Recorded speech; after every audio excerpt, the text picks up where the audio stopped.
안녕하세요. 이행래입니다.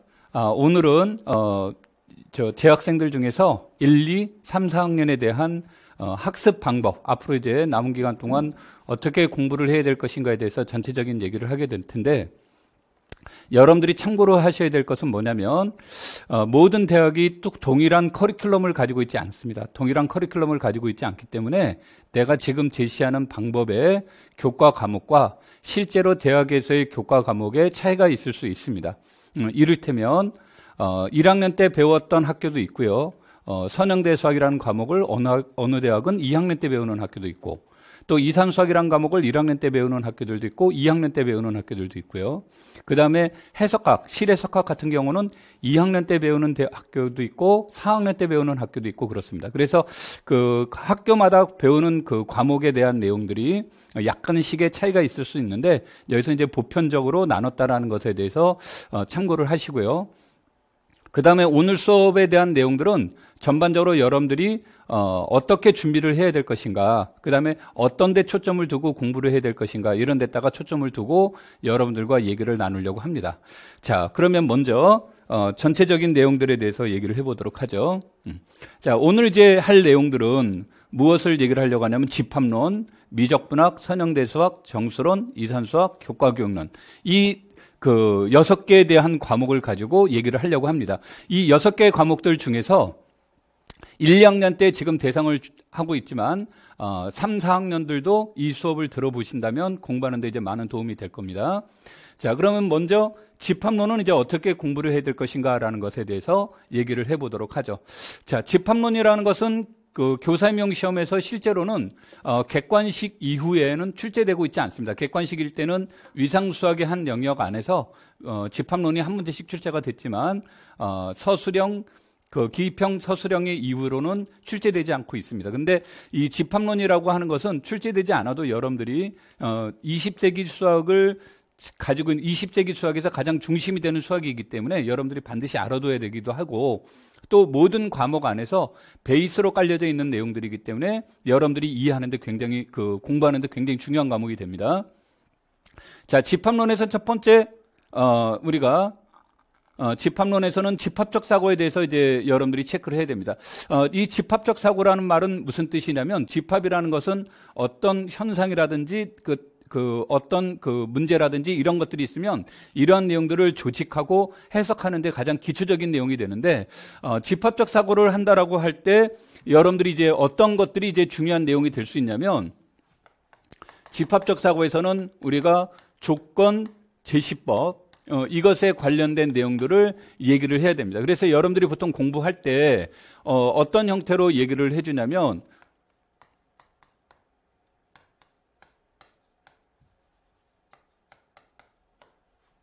예를 들어서 이렇게 주어져 있다라고 얘기를 한다면, 여러분들이 공부하시면서 항상 이제 얘기를 할 때 이것의 모양이 생긴 게 나무 막대기 모양처럼 생겼기 때문에 사람들이 읽을 때는 바라고 읽습니다. 바라고 읽지만 뜻은 서치 대세의 뜻을 지니고 있죠. 그래서 우리가 요 뒤에 있는 조건을 만족하는 원소들의 모임, 이런 형태들에 대한 내용들이 되는데, 이런 것들을 문제를 다루실 때 우리가 이제 고등학교에서 아주 간단하게 다루고 있고 아주 쉽게 넘어갈 수 있지만, 우리가 어떤 전체적인 문제를 다룰 때 그 집합이 가지고 있는 조건들을 얘기하고 있는 거기 때문에 이것에 대한 해석들이 잘 못 되면 전체적인 내용을 이해하는데 상당히 어려운 그런 형태로 나타나게 돼요. 그래서 여러분들이 습관적으로 이러한 것들을 이제 공부하시는 게 좋고요. 항상 이런 것들로 만들어 보려고 노력하는 게 좋습니다.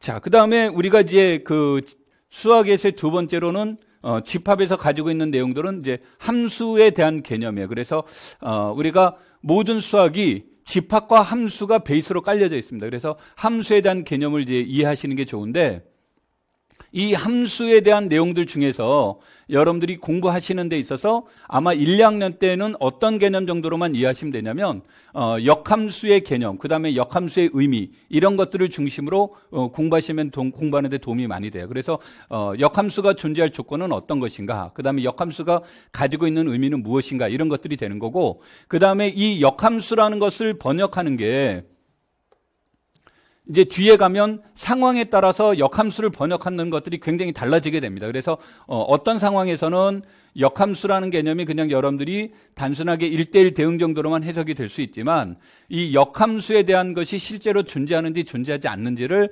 판단하는 문제들도 이제 많이 나타나게 됩니다. 그래서 이게 과목에 따라서 선형대수학, 현대대수학, 위성수학 과목에 따라서 그 역함수의 존재성의 의미를 그 판정하는 방법들이 이제 다양하게 나타나게 됩니다. 여기서는 이제 오리엔테이션이니까 여러분들한테 디테일하게 다 설명을 할 수는 없지만 여러분들이 공부하시면서 기본적으로 역함수가 가지고 있는 의미가 무엇인지 이런 것들을 하나씩 해석하시면서 이제 공부하시는 게 좋고요. 1, 2학년 때니까 시간적 여유가 있습니다. 그래서 시간적 여유가 있기 때문에 여러분들이 이런 것을 공부하실 때 너무 알고리즘적으로만 공부하시지 말고요. 그 다음에 이것이 가지고 있는 이제 배경적 의미, 그 다음에 이것이 어떻게 해석되는지, 어떻게 활용되는지 이런 것들을 하나씩 여러분들이 그 해석하시면서 공부하는 것이 도움이 될 겁니다.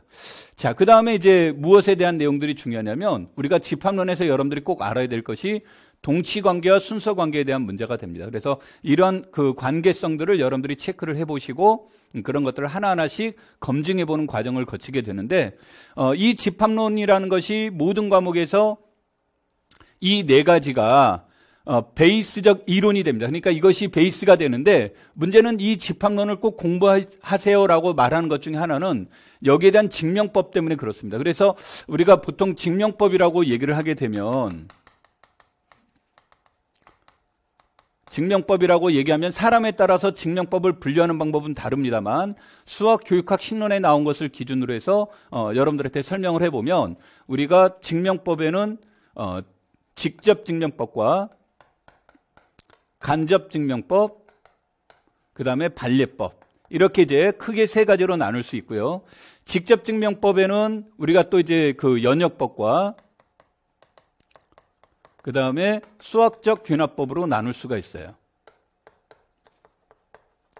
그 다음에 간접증명법은 일명 이제 우리가 모순법이라고 얘기를 하는데 이것도 이제 근본적인 것은 모순법입니다. 그런데 이거 크게 세 가지로 나누는 것이 우리가 대우법, 규류법, 분할법 이렇게 이제 나누게 됩니다. 이 분할법이라고 얘기하는 것은 뭐 일반적으로 사람에 따라서 이름을 달리 하게 되는데 소진법이라고 명명하시는 분들도 있고 또는 이것을 제거법이라는 말로 명명하시는 분들도 있어요. 그러면은 이 증명법에 대한 기본적인 증명법을 알아야 된다는 얘기는 무슨 얘기냐면요.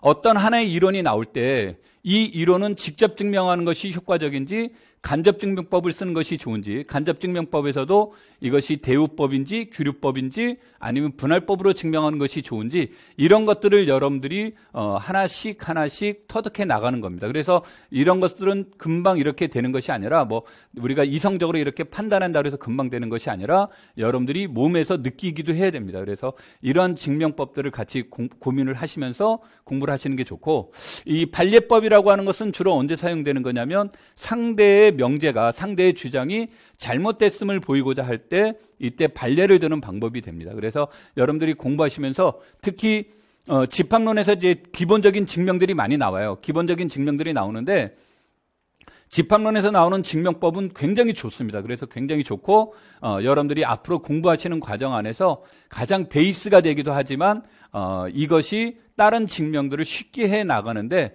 아주 중요한 기초가 됩니다. 그래서 여러분들이 이 증명법 같은 거 증명들을 많이 해보시는 게 좋은데 이 증명을 하실 때 아주 위험한 방법 중에 하나는 증명을 위한 증명입니다. 그러니까 증명이라는 게 우리가 이 명제가 타당하다는 것을 검증하는 과정인데 그런 것만 공부를 하시게 되면 나중에 공부하면서 별로 도움이 되지 않아요. 그러니까 왜 우리가 이런 것까지 증명해야 되지라는 이런 의문을 가질 수가 있습니다.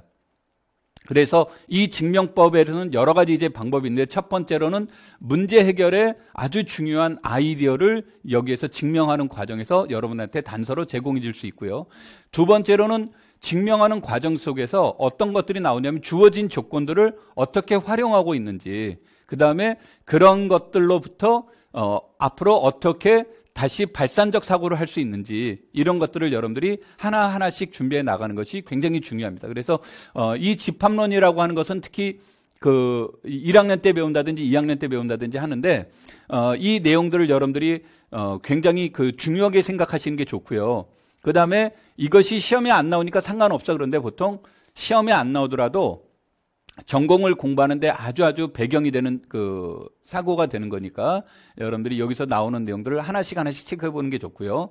그 다음에 고등학교에서 배웠던 집합적 문제 이런 것에 대한 것을 너무 연연하지 않고 새롭게 공부한다라는 입장에서 보시는 게 좋습니다. 자, 그래서 이 집합론에 대한 내용을 먼저 이제 제시를 했습니다. 자, 그 다음에 이제 두 번째로 우리가 돼야 될 것 중에 하나가 이제 미적분학이죠. 미적분학은 이제 통상적으로 1학년 때 배우고 학교에 따라서 한 학기를 배우기도 하고 두 학기를 배우기도 합니다. 주로 최근에 나와 있는 교사 임용 시험의 문제는 다변수 함수의 극한과 전미분, 그 다음에 중적분, 선적분 이것을 중심으로 이렇게 이제 시험에 나옵니다만 여러분들이 공부하시는 데 있어서 적분법과 해석기하학도 같이 이제 공부하시는 것이 좋습니다. 적분법에는 뭐 우리가 기본적인 그 적분법들이 있겠지만 치환적분법이라든지 그 다음에 부분적분법이라든지 뭐 이런 것들이 이제 고등학교에서 이미 다 공부해 와서 잘 알고 계시는데 그런 것 이외에도 여러분들이 어떤 것들을 이제 같이 보시는 것들이 좋냐면 치환적분법에도 여러 가지가 나올 수 있겠죠. 그래서 대표적인 것이 삼각함수를 이용한 치환적분법도 이제 여러분들이 알아두시는 게 좋고요. 그 다음에 유리함수 적분법이라든지 또는 무리함수 적분법이라든지 이런 것들에 대한 치환 적분법들이 굉장히 여기에서는 그 기계적으로 나와야 됩니다. 그러니까 이 미적분학이라는 것은 지금 최근에 나와 있는 문제들은 몇 년째 한 문항 2점이 나오고 있습니다. 그것도 이제 기입형으로 나오게 되는데 이러한 문제들은 여러분들이 기술적으로 굉장히 빠른 속도감에 의해서 이제 제시가 되어야 됩니다. 그래서 이런 것들을 이제 체크를 해보고 그 다음에 부분적분법 이런 것들에 대한 내용들, 그 다음에 삼각함수 적분법 뭐 이런 것들을 여러분들이 공부하시는 데 도움이 되고 그 다음에 이제 해석기하학이라는 것을 여기서 이제 체크해 보는 건 뭐냐면 해석기하학이라는 것도 이제 뭐 여기서 치환적분법에 이렇게 집어넣기도 하지만 우리가 이제 이것에 대한 문제는 이제 좌표계와 연결이 돼요. 그래서 우리가 통상적으로 사용되는 좌표계는 데카르트 좌표계 또는 이제 그 직교 좌표계라는 표현을 이제 많이 사용되기로 하죠. 근데 문제를 다루다 보면 직교 좌표계상에서 문제를 이제 해결하기 어려울 때가 있습니다. 그래서 이 좌표계의 문제를 극좌표계로 이제 넘어가서 얘기를 논의할 때가 있어요. 그래서 이런 것들에 관련된 것을 연구하는 것이 해석기하학에서 이제 주로 많이 다루고 있습니다. 그래서 여러분들이 책을 보시면 해석기하학이라는 과목을 따로 공부하시라는 것이 아니라요. 미적분학 책이라고 타이틀이 나와 있는 책들도 있고 미적분학과 해석기하학이라는 책들이 나와 있는 게 있어요. 그래서 거기에서 미적분학과 해석기하학에서 나와 있는 정도의 공부를 하시면 됩니다. 그래서 그 해석기하학이라는 과목을 따로 보실 필요는 없습니다. 그래서 그 정도 수준에서 여러분들이 이제 해석기하학에 관련된 내용들을 보시면 되는데 이 해석기하학이라는 것은 뭐 요즘 시험에는 안 나옵니다만 대수기하, 즉 대수기하의 핵심이 되는 게 나중에 선형대수학과 연결이 돼요. 그 다음에 이것이 미분 기하학의 아주 중요한 배경적 지식들이 됩니다. 그래서 여러분들이 해석기하학이라는 것은 깊이 있게까지는 안 들어가더라도 여러분들이 좌표계로 활용하는 거. 그래서 우리가 직교 좌표계다 그러면 y는 fx 뭐 이런 식의 표현됐다면 극좌표계는 fr 세타는 0이라는 음함수 표기법을 사용하는 그러한 내용들을 중심으로 공부를 하시는 게 좋고요. 그러면서 이 안에서 아마 자연스럽게 곡선에 대한 내용들이 나오면서 여러분들이 곡률의 문제와 또는 곡선의 문제 이런 것들과 연계시키면서 보시는 것이 공부하는 데 도움이 될 겁니다. 자, 그 다음에 이제 중적분이라는 것에 대해서 우리가 이제 한번 체크를 해볼 수가 있는데 시험에 가장 많이 나오는 파트 중에 하나입니다. 중적분과 선적분이요. 근데 이 중적분이라는 것도 여러분들이 공부하실 때 그냥 단순하게 중적분이라는 것이 반복적분하는 거구나. 그 다음에 그 중적분, 뭐 이중적분, 삼중적분 이렇게 나오는데 중적분이라고 하는 것은 여러분들이 첫 번째 여기서 고민해 보셔야 될 내용들 중에 하나는 그냥 기술적인 문제로 반복적분이라는 것이 나오겠지만 무엇에 대한 내용들이 이제 여기서 나오냐면 피피니의 정리에 의해서 적분 순서의 문제들도 여기에서 중요한 내용이 됩니다. 자, 그래서 이 두 가지는 뭐 그렇게 어렵거나 하지는 않습니다. 그렇지만 이런 것들이 기술적으로 잘 돼야 되고요.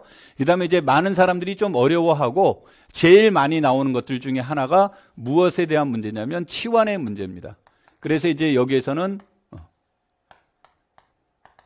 야코비안의 행렬식을 이용한 문제들이 이제 치환에서 아주 중요한 요소가 되고 시험에 많이 나오는 건데 이런 것들은 여러분들이 연습을 많이 해보시는 게 좋습니다. 이제 대체로 책을 보시면 미적분학 책에서 제일 많이 활용되는 것들은 직교좌표계의 문제를 극좌표계로 바꾸는 것에 이렇게 많이 활용이 됩니다. 그런데 우리가 좌표계라고 하는 것은 평면상에서 얘기할 땐 직교좌표계와 극좌표 얘기로 많이 하지만 공간상으로 넘어가게 되면 보통 이제 우리가 많이 사용되는 게 세 가지 좌표계가 많이 사용이 되죠.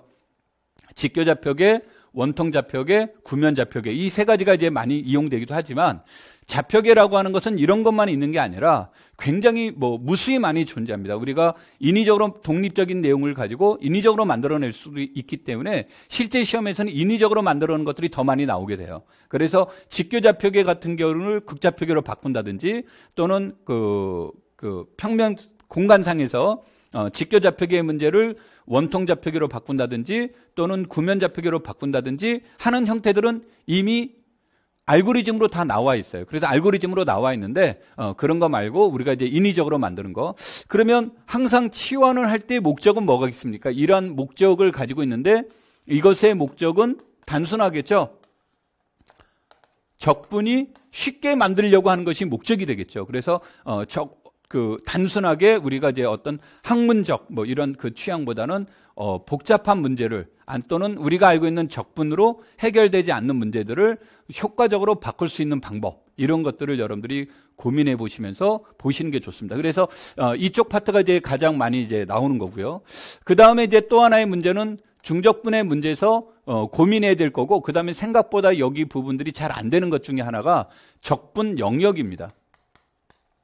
그래서 문구 안에서 적분 영역을 제시를 해준다면 상관이 없지만 이것이 어떤 하나의 구어체라든지 이런 형태로 이렇게 주어져 있을 때 이것을 우리가 알고 있는 좌표계의 영역을 어떻게 바꿀 것인가 이런 것들이 이제 굉장히 중요한 것이 됩니다. 그래서 그런 훈련들을 해 보셔야 되고 또 하나는 뭐가 되냐면 아까 이제 치환 적분을 하게 되죠. 그럼 치환을 하게 되면 자연스럽게 영역도 바뀝니다. 그래서 치환 적분과 영역도 굉장히 중요한 요소가 되는 거고요. 그래서 이 네 가지 관점에서 중적분을 공부해 보시면 됐습니다. 그래서 학교 다닐 때 여러분들이 책에 나와 있는 중적분의 문제만 보시지 말고요. 연습 문제들도 이렇게 같이 보시면 되는데 공부를 하실 때 아마 이런 부분들은 혼자 하면서 어려울 수 있으니까 같은 친구들과 이렇게 같이 스터디 하는 형식으로 연습 문제 같은 경우로 이렇게 풀어보시면 됩니다. 그래서 이런 것들을 이제 여러분들이 중적분에서는 요 네 가지의 관점에 맞춰서 공부하시는 게 좋고요. 그 다음에 이 선적분이라고 하는 것은 어떤 것을 얘기를 하는 거냐면 우리가 보통 학교 수학에서 배우는 적분은 크게 이제 두 가지 적분으로 해요. 하나는 리만 적분이고 하나는 이상 적분이라고 하는 건데 이 둘은 기본적으로는 똑같은 겁니다. 똑같은데 무엇이 이제 달라지는 거냐면 리만 적분이라고 하는 것은 해석학 시간에 이제 나오게 되겠지만 정역이 유게인 폐구간 AB에서 논의를 하는 거예요. 이 AB에서 논의하고 함수 F가 유게인 함수라는 두 가지 전제가 깔려 있을 때 우리가 적분해 주는 방법이 리만 적분이라고 하는 겁니다. 그러니까 리만 적분이란 말을 그냥 줄여서 우리가 보통 정적분이라는 말로 이제 학교 수학에서 많이 사용을 합니다. 그래서 정적분이라는 개념이 이제 얻어지게 되는데 이 둘 중에 하나가 만족되지 않을 때, 즉 정의역이 유게인 폐구간이 아니거나 또는 함수가 유게인 함수가 아닐 때의 적분법을 이상적분이라고 합니다. 그래서 이상적분, 그 다음에 이걸 리만적분 또는 이제 여러분들한테 이제 이름으로 많이 들어가 있는 게 아마 정적분이라는 말로 이렇게 표현들이 많이 되어 있을 거예요. 그래서 여기에서에 대한 내용들을 체크를 해보는 건데, 나중에 이제 그 공부하시면서 항상 알아둬야 될 건 뭐냐면, 미적분학과 해석학의 차이는 뭡니까? 라는 것은 이제 언어적 차이만 있는 것이 아니라 추구하는 바가 이제 달라지는 겁니다. 그래서 미적분학은 뭐 여러분들이 아마 원서를 보시면 캘큘러스라고 나와 있을 거예요. 그래서 여기에서는 알고리즘 중심에 대한 문제가 주어지는 겁니다. 그래서 실질적으로 계산하는 방법들을 물어보는데, 이 둘의 공통점은 리얼라인 상에서 얘기를 하는 거예요. 그래서 뭐 우리가 여러분들 학교 다닐 때 X축이라는 표현을 많이 쓰죠. 이와 같은 직선상에서 이제 주어질 수 있는데, 무엇이 될 수 있냐면, 우리가 적분이라고 하려고 그랬더니 적분에 대한 정의역이 이렇게 곡선으로 주어져 있다라고 가정을 해보자요. 자, 이렇게 곡선으로 주어져 있을 때 이때의 적분 방법을 우리는 이제 선적분이라고 얘기를 합니다. 그래서 그 정의역 자체가 곡선의 개념이다라고 생각하시면 되겠고요. 그 다음에 이 곡선에 대한 문제를 어떤 사람들은 이제 커튼으로 표현을 해서, 옛날 커튼 보면 이렇게 쭈글쭈글하게 돼 있죠, 윗부분이. 그래서 커튼 적분이라고 이렇게 명명하는 사람들도 있습니다. 근데 이 선적분에선 중요한 것은 무엇을 얘기를 하는 거냐면, 여기서는 적분법의 문제니까, 그래서 여기에서는 이것에 대한 선적분에 대한 문제들이 주어지면 이 문제는 결국은 벡터 공간과 연계가 됩니다. 그래서 벡터 공간과 연계가 되기 때문에 벡터적 사고를 이제 요구하기도 하는데, 보통 대학교 1학년 때는 이제 벡터가 이제 어렵다 보니까 물리에서 나오는 벡터적 사고로 이제 보통 얘기를 합니다. 그래서 벡터 공간과 연계시켜서 선적분에 대한 개념을 접근해 주는 것들이 있고요. 그 다음에 여기에서는 이제 선적분의 문제를 우리가 조금 더 효율적으로 풀 수 있는 방법들이 뭘까? 그래서 선적분에 대한 이제 기본 정리가 주어져 있고요. 여기에 대한 그 내용들은, 선적분은 기본적으로 정의역이 이와 같은 곡선이다 보니까 변수가 1변수 개념이 아니라 2변수 개념으로 나올 수 있어요. 그래서 이 선적분의 문제를 중적분으로 바꿔주는 문제가 이제 우리가 그린이라는 사람에 의해서 그린의 정리라는 개념이 나옵니다. 그 다음에 선적분의 기본 정리, 그 다음에 이런 것을 2변수 문제를 1변수 문제로 치환하는 문제, 이런 것들이 선적분에 대한 핵심적인 내용이 돼요. 그래서 여러분들이 공부를 하시다 보면 대학교 1학년 교재가 대학마다 다 다르기 때문에 이 네 가지가 충족되어 있는 교재들도 있을 수 있고요. 이 네 가지 중에 한두 가지만 충족되어 있는 교재들도 있을 수 있습니다. 근데 교사임용을 준비를 하는 거라고 한다면 이런 네 가지를 다 나올 수 있는 부분들을 여러분들이 공부하시는 게 좋고, 대학 교재에서 여러분들이 공부하시는 책에서 이 네 가지 중에 한두 가지만 나와 있다라고 치신다면 제일 좋은 방법은 서점 가서 책을 보시면서 책을 선택하는 게 제일 좋고요. 그게 여의치 않는다라고 한다면 대학 도서관에 가시면 책들이 굉장히 많습니다. 그래서 굉장히 많으니까 그 안에서 이런 내용들을 충족시켜 줄 수 있는 이러한 책들이 있는지를 여러분들이 하나씩 살펴보는 게 좋습니다. 그래서 이런 것들을 중심으로 미적분학을 준비하는 게 좋고요. 미적분학은 아까도 얘기했듯이 얘네들은 개념도 개념이지만 이 기본적인 개념을 이해하시고 알고리즘적으로 접근하는 게 중요합니다. 여기에서는 증명보단 그게 더 중요합니다.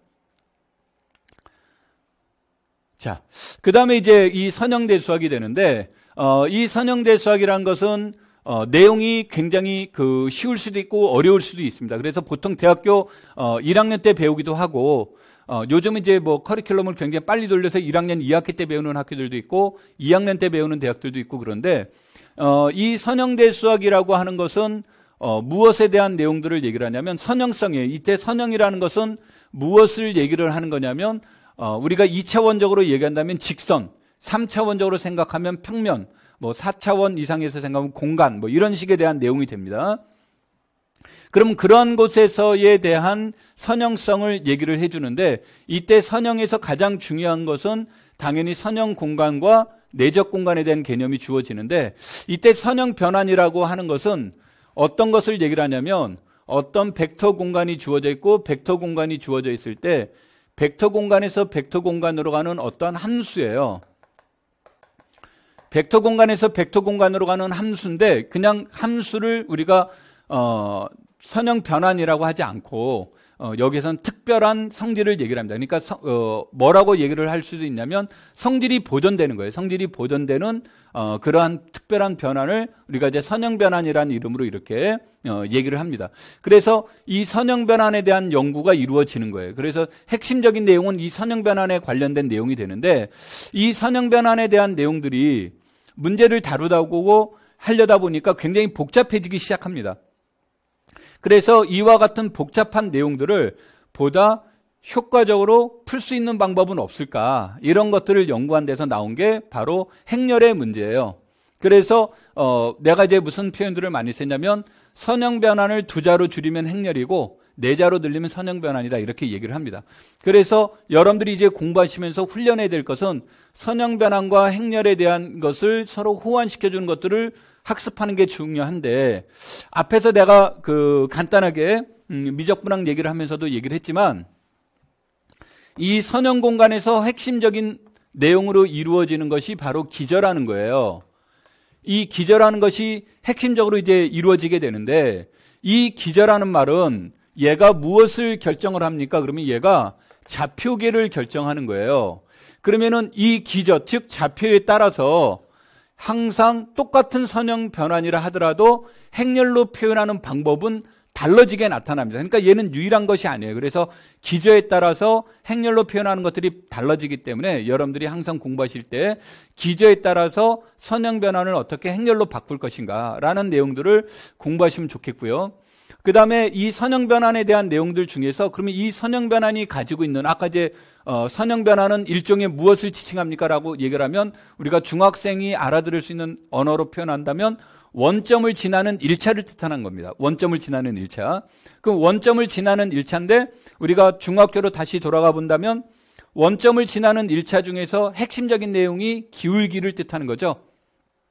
그렇다면 선형 변환에서 이 기울기에 관련된 언어가 이 선형 변환에 대한 고유한 성질이라고 이렇게 얘기를 합니다. 그래서 그 고유한 성질이다라고 얘기를 해서 우리가 이것을 고유값 이렇게 표현을 합니다. 그래서 선형 변환이 주어졌을 때 이 선형 변환에 대한 고유한 성질, 즉 어떤 형태들을 얘기를 하냐면 이와 같은 관계를 만족시켜 주는 거예요. 이와 같은 관계, 이러한 것을 램다를 우리는 고유한 성질이라고 얘기를 하는데, 선형 변환에서 선형 변환은 원점을 지나는데 기본적으로 0벡터는 반드시 0벡터로 가요. 그래서 0벡터일 때는 고유한 성질이 나타나지 않는다. 그래서 이러한 관계를 만족시켜주는 것은 우리는 이때 이 벡터를 고유 벡터라고 얘기를 하는데, 단 이것을 할 때는 고유한 성질을 얻는데 0벡터가 방해가 될 수 있기 때문에 여기서는 0벡터가 아닌 이러한 U라는 벡터가 존재하면 우리는 그러한 벡터를 고유 벡터라고 얘기를 합니다. 얘네들은 유일하지 않습니다. 그래서 이 고유값 고유 벡터를 통해서 우리가 이제 알 수 있는 그러한 내용들이 나옵니다. 그래서 고유값의 응용 또는 이 고유값이 어떻게 활용되는지라든지 이것을 대각화시켜 본다든지 하는 형태들이 여러분들이 그 선형 변환을 선형 대수학을 하시면서 공부를 하시는 게 좋겠고요. 그러면서 이제 내적 공간에 대한 내용이 나오면 내적 공간에 대한 가장 큰 장점 중에 하나는 뭐냐면, 아까도 얘기했듯이 이게 좌표계라고 한다고 그랬죠. 이 기저가 좌표계가 수직이 아닙니다. 일반적으로 수직이라는 보장이 없는데 이것을 직교가 안 되면 우리가 그 공간을 또는 평면을 이해하는데 굉장히 어려움이 있어요. 그래서 이것들을 수직 또는 그 서로 크기가 1인 벡터로 만들고 싶다라는 뜻에서 이것을 갖다 이제 우리가 정규직교 기저라는 말들이 나오게 되는데, 그러한 말들을 관련되어 있는 것을 직교 변환이라고 얘기하고, 이때 이 직교 변환과 관련되어 있는 것이 바로 여러분들이 이제 공부하시다 보면 직교 행렬이라는 말이 나올 거예요. 이런 것들이 서로 연관되면서 같이 공부하시는 게 좋고요. 그 다음에 아주 특별한 선형 변환 중에 하나가 멱등 변환 또는 정상이라는 말을 썼는데, 멱등이라고 하는 것은 멱승을 해줘도 같은 겁니다, 이런 뜻의 문제예요. 그래서 선형 변환의 관점에서 T와 T의 합성이 T가 되는 것을 멱등 변환이라고 하는데, 이 멱등 변환 자체가 핵심인 것은 아닙니다. 여기서 핵심은 앞에서 말했듯이 선형 변환이 핵심이 되는 건데, 이것들에 대한 아주 스페셜한 모델로 나타나는 것이 직교 변환 또는 우리가 멱등 변환이 아주 특별한 모델이 됩니다. 그래서 여러분들이 이런 것들을 기초로 전체적인 선형에 대한 그 선형 공간을 이해하는 것, 이것이 이제 여러분들이 선형 대수학을 공부하시면서 봐야 될 내용입니다. 그래서 아마 여러분들이 선형 대수학을 보시면서 책에 있는 내용들은 쉽게 이해될 수 있지만 실전에서는 이제 어려울 수도 있어요. 그래서 보통 이제 선형대 수학 같은 경우는 이런 것은 이제 한 번쯤 그 여러분들이 예습하는 차원에서 강의를 한번 듣고 공부하시는 것도 좋고요.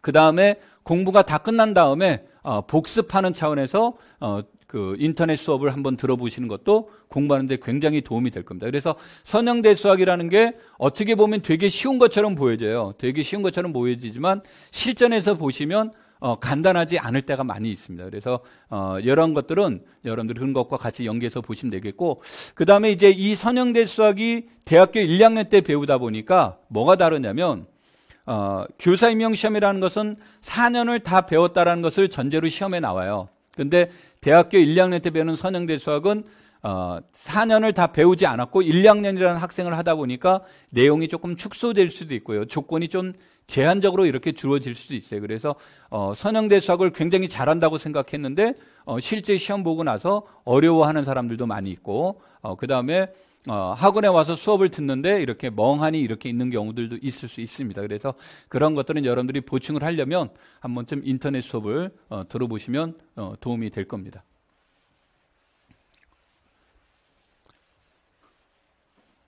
자, 그 다음에 이제 정수론이라는 과목이 되는데, 이 정수론이라는 것은 보통 한 문항 4점입니다. 4점짜리 이제 문제가 나오게 되는데, 선형대 수학도 한 문항 4점 정도가 나옵니다. 부정방정식에 대한 내용으로 유클리드 알고리즘에 대한 문제들을 여러분들이 이건 기술적으로 풀어보시는 게 좋겠고, 정수론이라는 것은 오랜 역사를 지니고 있기는 하지만, 우리가 이걸 조금 좁은 눈으로 이렇게 해석하시면, 정수론이라는 것은 뭐라고 보시면 되냐면 큰 수의 문제를 작은 수의 문제로 해결하려고 노력하는 겁니다. 그래서 큰 수의 문제를 작은 수의 문제로 하는데 핵심적인 이론이 합동이고, 이 합동의 개념은 내가 집합론 공부할 때 여러분들한테 아마 내가 동치관계 공부해야 됩니다라고 얘기를 했을 겁니다. 그래서 동치관계로부터 나오는 기본적인 개념이에요. 그래서 이 합동에 대한 이해를 하시는 게 좋고요. 그러면서 거기서 나와 있는 대표적인 이론들이 오일러의 정리, 페르마의 정리, 윌슨의 정리, 위스와 원식은 중국인의 나머지 정리. 뭐 내가 이제 큰 타이틀로만 얘기를 했는데 이런 것들에 대한 내용들을 여러분들이 공부하시는 게 좋겠고요. 특히 이 세 가지는 오일러의 정리, 페르마의 정리, 윌슨의 정리, 위스와 원식은 이런 것들은 이론을 증명해 보는 게 도움이 될 겁니다. 이런 것을 증명하는 데 도움이 되는데, 이 정수론이라는 과목은 두 가지로 번역을 하셔야 돼요. 정수론이라는 것은 정수론이라는 것 자체를 하나의 목적으로 삼는 경우가 있고요. 정수론이라는 것을 하나의 도구로 삼는 경우가 있습니다. 그래서 이 정수론이라는 과목이 무너져 버리게 되면 보통 이제 3학년 때 배우는 현대대수학이라는 과목이 굉장히 어려워지게 됩니다. 그러니까 현대대수학의 근본 뿌리는 정수론에서 출발을 한 거예요. 그래서 정수론을 이해하시면 현대대수학을 이해하는데 굉장히 많은 도움이 됩니다. 그래서 여러분들이 정수론 과목에서 공부를 많이 해보시는 게 좋겠고, 아까도 얘기했듯이 이와 같은 세 가지 정리들은 여러분들이 그 증명을 해보시면서 공부하시는 게 좋고, 이 중국인의 나머지 정리는 그 우리가 방정식의 해를 구하는 게 여기에 목적이에요. 해를 구하는 것, 해가 목적이 되기 때문에 여기에서 이제 증명보다는 실질적인 계산 중심으로 중국인의 나머지 정리를 활용하는 게 좋겠죠. 그 다음에 이제 2차 잉여라고 하는 것은 어떤 것들을 얘기를 하는 거냐면, 여러분들이 아마 공부를 안 하셨으면 이 말 뜻을 잘 모르겠는데, 어떤 수를 제곱을 해줬더니 A가 나오는 그런 X가 있느냐 없느냐의 문제예요. 그래서 이런 해가 있는지 없는지를 알아보는 문제인데, 얘는 해를 구하는 게 목적이 아니라 해가 존재하는지 안 하는지를 알아보는 게 목적이에요. 알아보는 게 목적이기 때문에 여기에서는 해를 구하는 것보단 여기에서는 이제 판별을 하는 게 더 중요합니다. 판별 중심의 공부를 하시는 게 좋은데, 이때 나오는 이제 대표적인 것이 오일러의 정리가 나오기도 하는데, 오일러의 정리는 계산량이 조금 많아집니다. 그리고 계산량이 많아지기 때문에 좀 불편할 수 있고, 그래서 그 대안적인 내용으로 르장들이 기호라는 것들이 나옵니다. 그래서 르장들이 기호는 이러한 것을 판별하는데 효과적으로 판별하는 알고리즘을 만들어 놓은 거예요. 그래서 여기서는 판별을 중심으로 여러분들이 공부하시면 좋을 것 같습니다.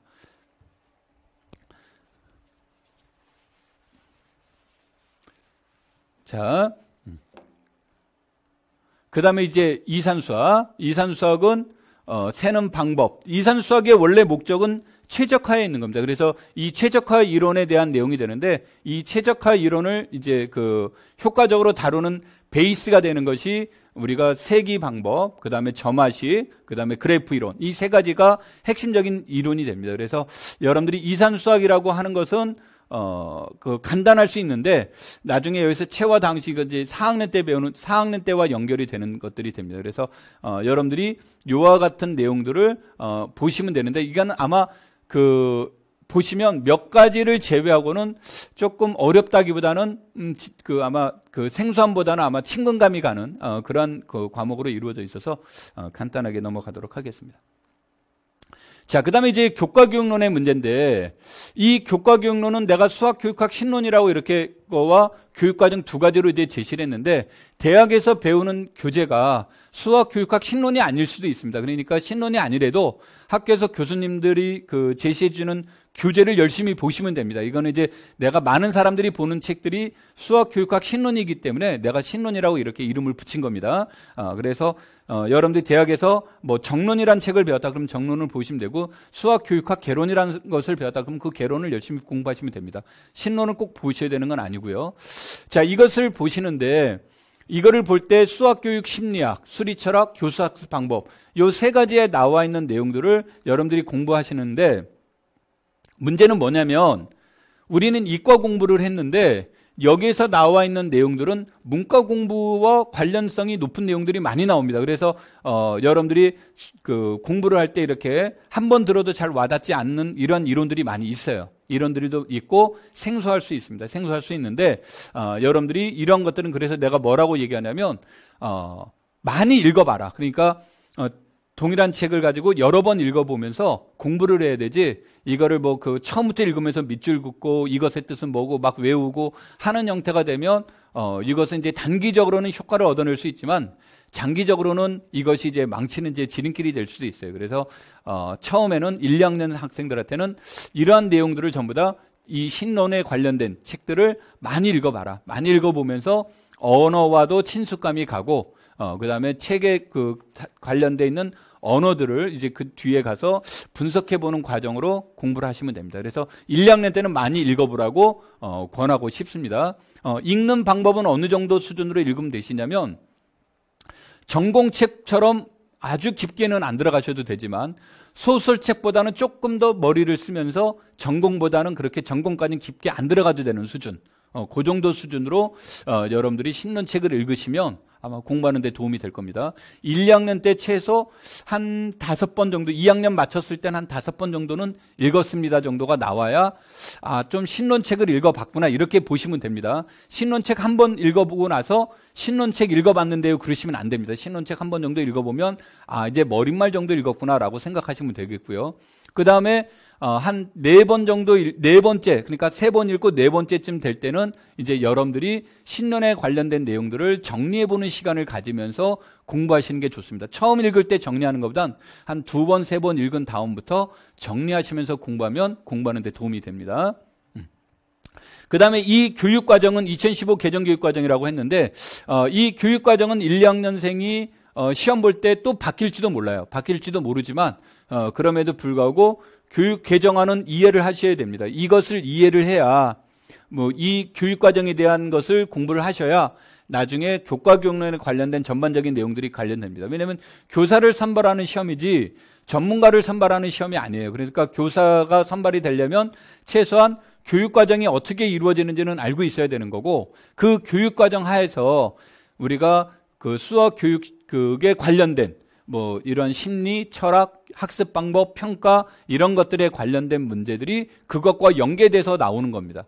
항상 연계돼서 나오는 것들이기 때문에 여러분들이 교육과정은 꼭 공부를 하셔야 됩니다. 그래서 이와 같은 방법으로 공부를 하시면 되는데 지금이 이제 1, 2학년 때는 보통 이제 공부를 이제 많이 안 하는 수도 있고 아니면은 중간고사나 기말고사에 맞춰서 초단기적으로 공부를 하시고 이렇게 이제 생활하는 경향이 있는데 여러분들한테 얘기를 해 나가는 것은 아까 이제 내가 말했던 이런 형태들 중에서 3가지 과목들 같은 경우는 선형대 수학, 정수론, 그 다음에 수학교육학 신론, 이런 것들은 여러분들이 공부하시면서 이 세 과목 정도는 인터넷으로 이제 그 수강을 하면서 한 번쯤 들어보면 여러분들이 공부하시는데 아마 굉장히 많은 도움이 될 거고, 또 어떻게 공부하는지 학습에 대해 관련된 내용들도 이해하는 데 상당히 많은 도움이 될 겁니다. 1, 2학년 때는 너무 1, 2학년 때부터 마라톤, 100m 달리듯이 달릴 필요는 없지만, 여러분들이 그렇다고 해서 걸어가는 것만이 제 최상의 방법은 아닙니다. 그래서 여러분들이 자기의 대학 생활도 즐기시되 이러한 것들을 차분하게 공부를 하시고요. 그 다음에 1, 2학년 때는 시간적 여유가 있는 것만큼 고민할 수 있는 시간도 많은 거예요. 고민할 수 있는 시간도 많아서 여러분들한테 직접 권하는 것은 연습 문제가 해결이 잘 안 되더라도 연습 문제 같은 거 많이 풀어보시고요. 1, 2학년 때 공부하실 때 막 정답이 나와야 된다는 어떤 강박관념을 갖지 마시고, 답이 틀릴 수도 있고 그 다음에 정답이 안 나올 수도 있어요. 근데 그러한 과정을, 그러니까 여러분들이 그 문제를 풀기 위해서 고민했던 시간, 그러기 위해서 책을 다시 읽어봤던 시간, 이런 것들이 쌓여서 뒤에 가서 굉장히 공부가 되는 겁니다. 그러니까 1, 2학년 때 어떤 결과물에 대해서 너무 크게 기대를 하시지 말고, 또 결과물들이 바로바로 나올 거라고 생각하시지 말고, 결과물들이 안 나와도 이건 여러분들이 나중에 아주 큰 미끄럼이 되는 것들이니까 그것에 맞춰서 학창생활도 즐겁게 보내시면서 공부도 하는 것이 아마 도움이 되지 않을까, 이렇게 생각이 듭니다. 자, 오늘 수업은 여기까지 마치도록 하죠. 수업을 들어주셔서 감사합니다.